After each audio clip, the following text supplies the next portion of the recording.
Основная проблема в том, что у нас, к сожалению, сейчас в школах очень мало молодых педагогов.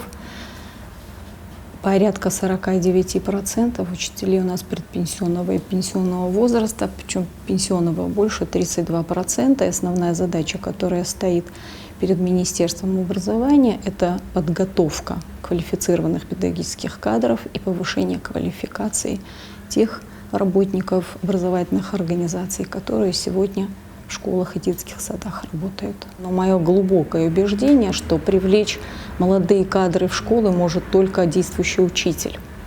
Если дети, которые сегодня учатся в школе, будут видеть, что учитель любит свою работу, то они тоже, наверное, будут мечтать стать учителями.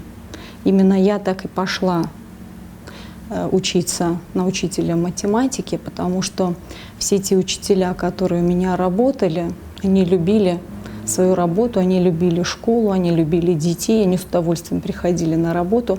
Даже если кто-то из них с трудом приходил на работу, и у них возникали мысли: «Ох, сегодня бы отдохнуть, не пойти в школу на работу», этого никогда детям не было видно.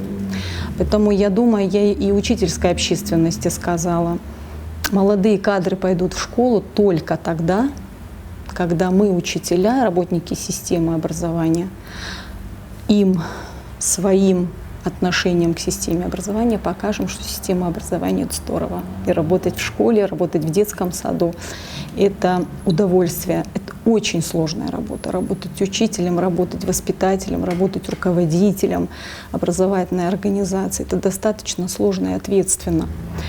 Но это жутко интересно. Мы прорабатываем возможность какой-то финансовой поддержки молодых учителей на региональном уровне и на местных уровнях. Мы это обсуждали уже с отдельными главами администрации. У меня запланированы рабочие визиты в районы. И в рамках рабочих визитов обсуждается в том числе и этот вопрос. Вся республика знает, что у нас проблема с преподаванием остинского языка и литературы в Моздокском районе. Это у нас Моздокский район как пилотный для привлечения молодых специалистов для работы в школах и в детских садах. Поэтому перед администрацией Моздокского района такая задача поставлена. Я думаю, мы будем не только ставить задачи, но и их решать. И в республике действует система оплаты труда, новая отраслевая. Она была введена в действие с сентября 2016 года. Мы в нее тоже планируем к сентябрю 2017 вносить изменения, где также предусмотрим какое-то материальное стимулирование молодых учителей.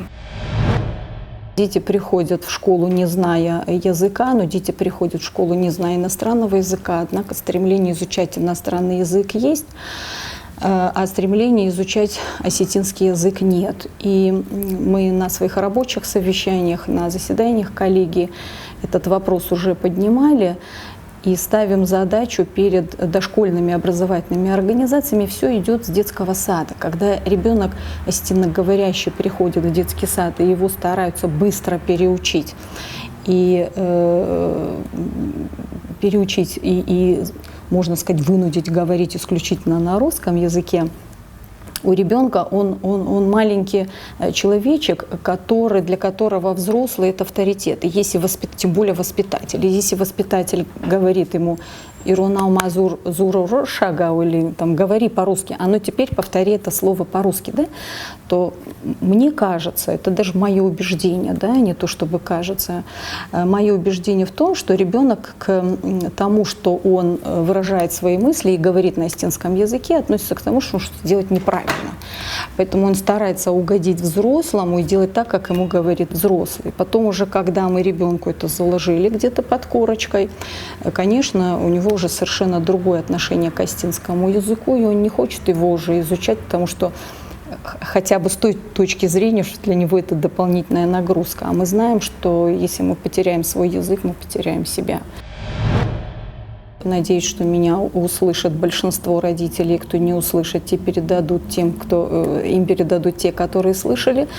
Значит, родители покупать учебники не должны, и никакая школа не имеет права требовать от родителей приобретения учебников. Речь идет только об учебниках.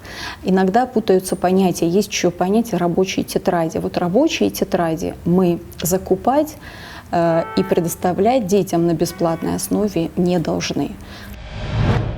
Я сказала, чтобы прекратили это безобразие сборов денежных средств, используя родительские комитеты.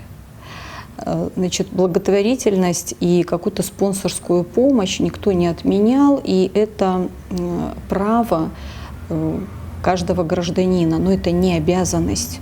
И у одного родителя могут быть возможности финансовые оказывать помощь школе, у другого родителя нет. Поэтому я откровенно вам скажу, с руководителем подведомственных я сказала, прекратите эти безобразия. Значит, вот сейчас они по одному отчитываются и говорят, что собрали родительские собрания и сказали, чтобы никаких сборов коллективных и неколлективных, персональных, через председателей родительских комитетов, через активных родителей, которые хотят помочь там, школе или детскому саду, чтобы этого не было.